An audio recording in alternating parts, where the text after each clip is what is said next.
नमस्कार दोस्तों, एक नई लर्निंग के साथ हाजिर हूं और आज की इस लर्निंग में हम लोग जानने की कोशिश करेंगे कि एडवाइजरी कंपनी जो फाइनेंशियल सर्विस को लेकर के एडवाइजरी देती है, वहाँ पे leading diversified financial service group के तौर पे कंपनी कामकाज करती है।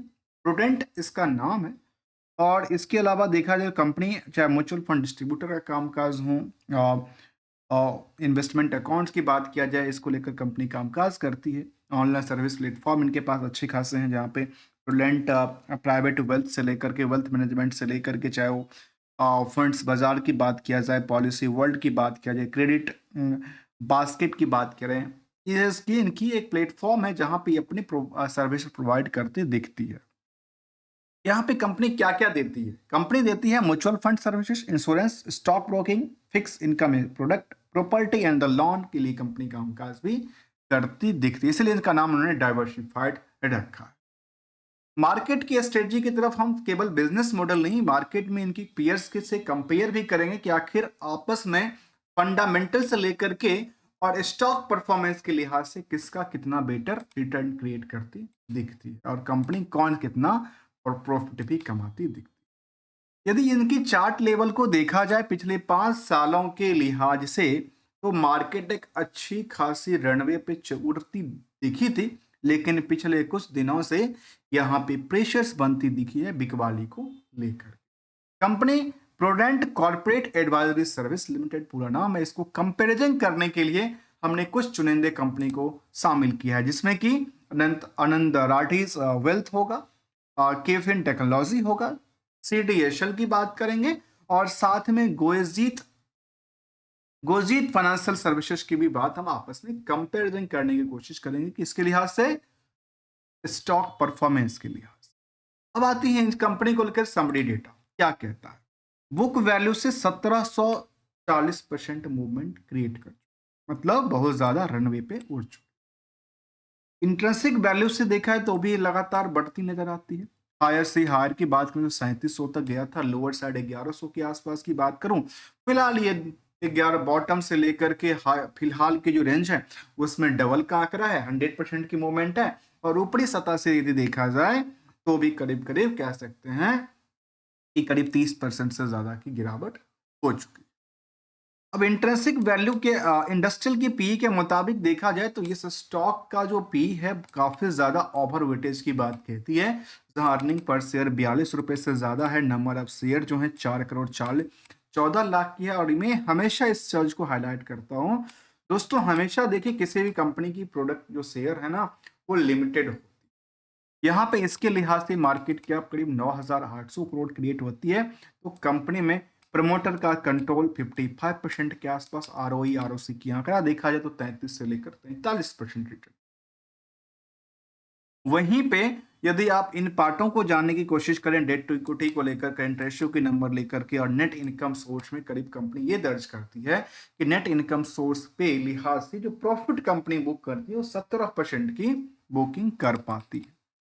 इसके इन पैराओं को लेकर के देखा जाए तो कंपनी 2003 में बनी थी प्रूडेंट कॉर्पोरेट सर्विसेज लिमिटेड के नाम से, जो कि retail wealth management service provide करती थी, जिसमें कि म्यूचुअल फंड सर्विसेज की offer, life and general insurance solutions, stock broking services, SIP and insurance जैसे सेगमेंट में कंपनी कामकाज करती दिखी।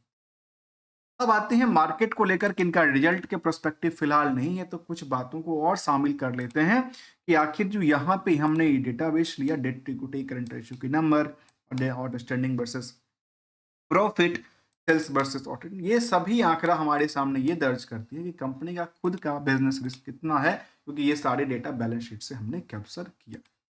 देखिए फिलहाल की यदि सिचुएशन को देखा जाए तो ये कह सकते हैं कि इनका जो फाइनेंशियल ट्रेंड रहा है, उस फाइनेंशियल ट्रेंड के मुताबिक यदि हम बात करें तो यहाँ पे दर्ज करती दिखती है कि इनका ये सिचुएशन क्रिएट हो, जहाँ पे पीरियड ऑन पीरियड बेसिस पे कंपनी करीब 32% से लेकर के नेट प्रॉफिट मार्जिन में करीब इतने की 10% से ज्यादा की गिरावट दर्ज कर।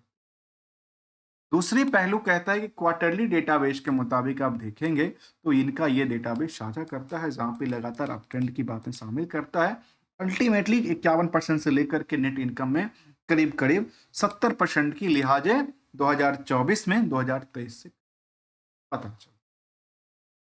इसी लिहाज से यदि हम कंपनी की कुछ और परत को देखा, जहाँ पे लास्ट 12 महीने के डेटा करीब 986 करोड़ क्रिएट करती है, उसमें ऑपरेटिंग प्रॉफिट मार्जिन करीब 24% के आसपास रहती है लास्ट 12 महीने के डेटाबेस के मुताबिक।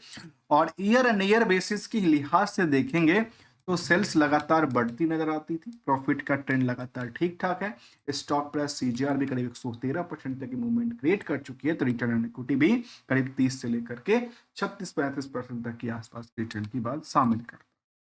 लिहाजे यदि रिस्क फैक्टर को देखा जाए तो कंपनी में 2 महीने के रिस्क फैक्टर की बातें शामिल करता है। बैलेंस शीट के माने तो करीब 27 करोड़ का कंपनी में सितंबर तक का कर्ज था।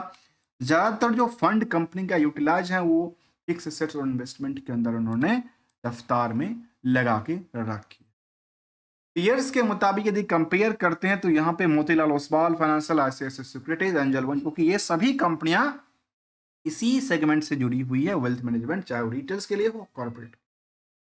इसके मुताबिक ये देखा है तो प्रूडेंट कॉर्पोरेट कंसल्टेंसी सर्विसेज वाली कंपनी को चर्चा किया जाए तो बाकी कुछ कंपनियों के नंबर से यहाँ जो अर्निंग नेट इनकम मार्जिन है वो 17% है, जबकि चाहे मोतीलाल ओसवाल की बात करें, एसएससी सिक्योरिटी की बात करें, एंजल वन की बात करें, तो ये इन सभी कंपनियों से रफ्तार से काफी छोटा सा पैदान पे हरा परा दिखता है।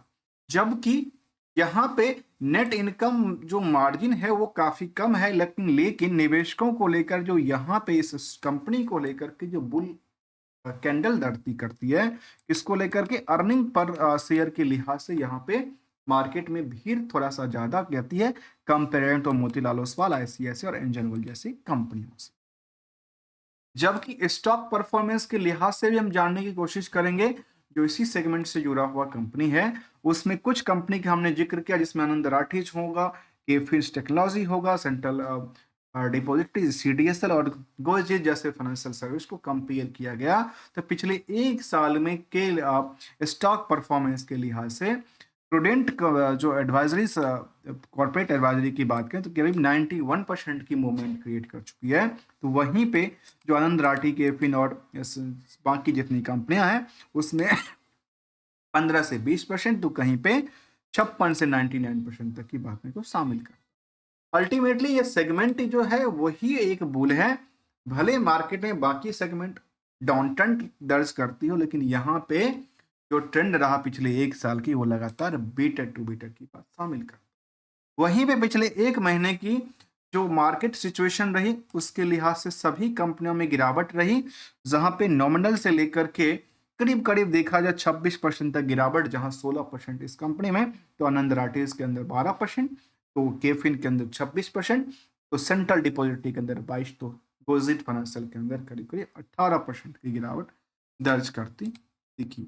एक सवाल अक्सर आता है, क्या इस कंपनी को, किसी कंपनी को लेकर, किसी स्टॉक को लेकर के टारगेट क्या है और इसका स्टॉप लॉस क्या है, ये हमेशा क्वायरी आती है। दोस्तों देखिए, सबकी अपनी अपनी पोटेंशियल से, सबकी अपनी अपनी ग्रोथ रेट को लेकर के कामकाज करती है, सब अपनी अपनी एक्सपेक्टेशन के लेवल पे मार्केट को लेकर डिसाइड करते हैं कि आपको कितना कमानी है और कितनी पैसे को रिस्क लेकर के कामकाज करने हैं।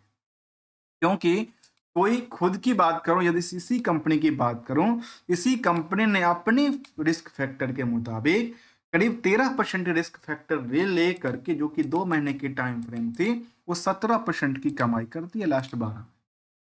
जबकि वहीं पे स्टॉक लिहाज से देखा जाए तो कोई 5%, कोई 10%, कोई 20%, लेकिन अपनी लिहाज से इसको समझने की जरूरत पड़ती है। जबकि रिस्क के मुताबिक जो रिटर्न करने की एक्सपेक्टेशन है इस कंपनी को लेकर के, वो काफी बुल दर्ज करती दिखी है।